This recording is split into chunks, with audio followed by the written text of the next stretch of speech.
This is Brian, ScreenFiles.com in review. What I'm looking at today is 2020's Shadow in a Cloud, directed by Roseanne Liang. And this is a fascinating movie. Fascinatingly bad, that is. Though, as I'm implying, it's so interesting in how this came to be. And I don't claim to know, but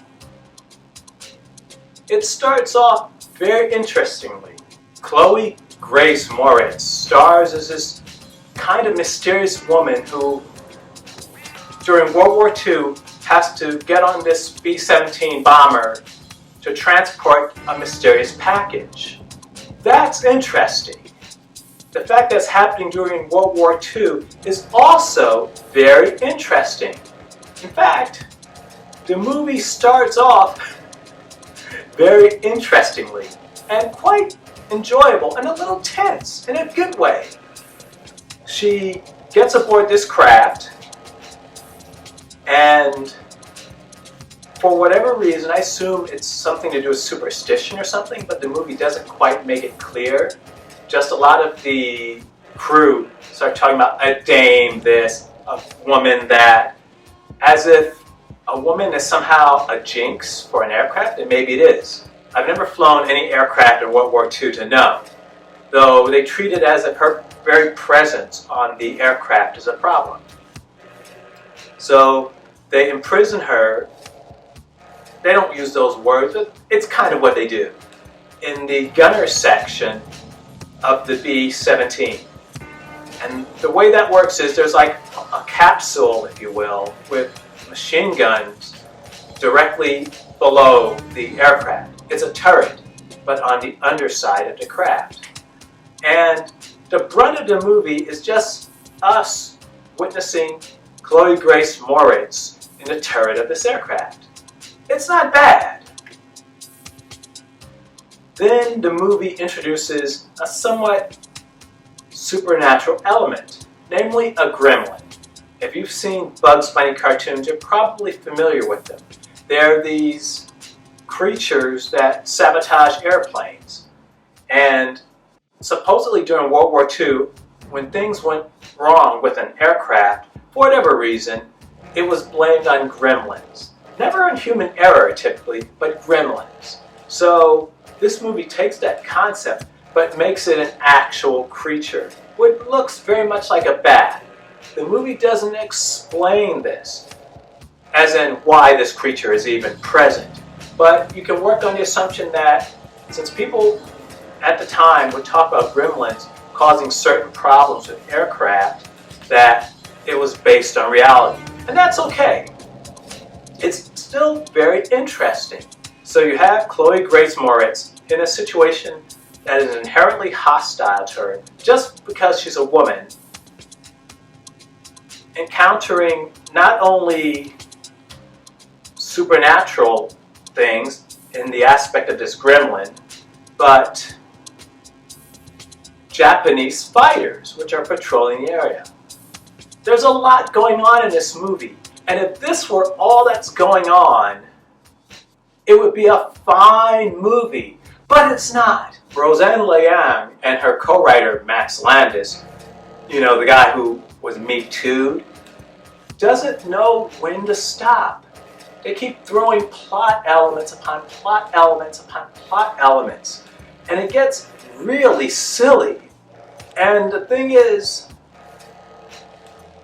most of the movie, as I mentioned, is Chloe Grace Moretz in this turret. Now keep in mind, there's a crew of, I want to say, 5 or 6 people on this aircraft with her. You see them initially before she's put into the turret.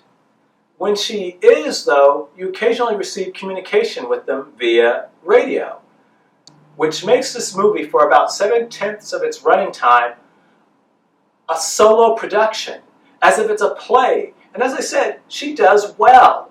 But the more outlandish the story gets, the more unbearable it gets. And it gets really bad. As I mentioned earlier, if they would have had Chloe Grace Moritz's character transporting this mysterious package during World War II, that would be enough of a plot. That would be enough to serve this entire movie. You throw in gremlins, and not the cute ones from the Joe Dante movies. It's pushing it, but it's still workable.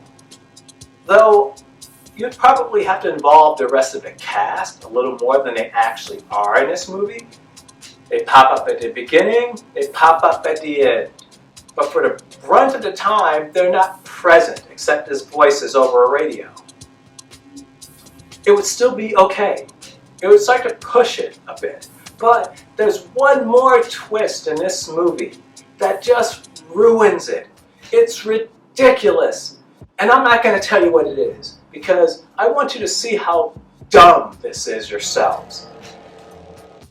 And that's the greatest sin for me watching Shadow in the Cloud. Or is it Shadow in the Clouds? One of the two. It's that it actually is a very interesting movie for, I want to say, half its runtime. It's engaging, it's tense, and Chloe Grace Moritz clearly thinks she's in a much better movie than she actually is, because she acts her ass off, and it's really interesting. Though it just comes apart because the writers don't understand that sometimes less is more. They keep throwing on plot after plot after plot, and it doesn't help it. In fact, as I am implying strongly, it undermines it. It gets really silly and really dumb, and I so want to give away what's in the case. I didn't guess it, you might, but it is ridiculous. It's not only ridiculous because it's stupid, but because it's patronizing, I think, on some level, and it doesn't go to its natural conclusion. You'll see what I mean. In any case, this is Brian with ScreenFiles.com in review. Do you agree, disagree? Let me know down below. And as usual, consider a like or a follow. Peace.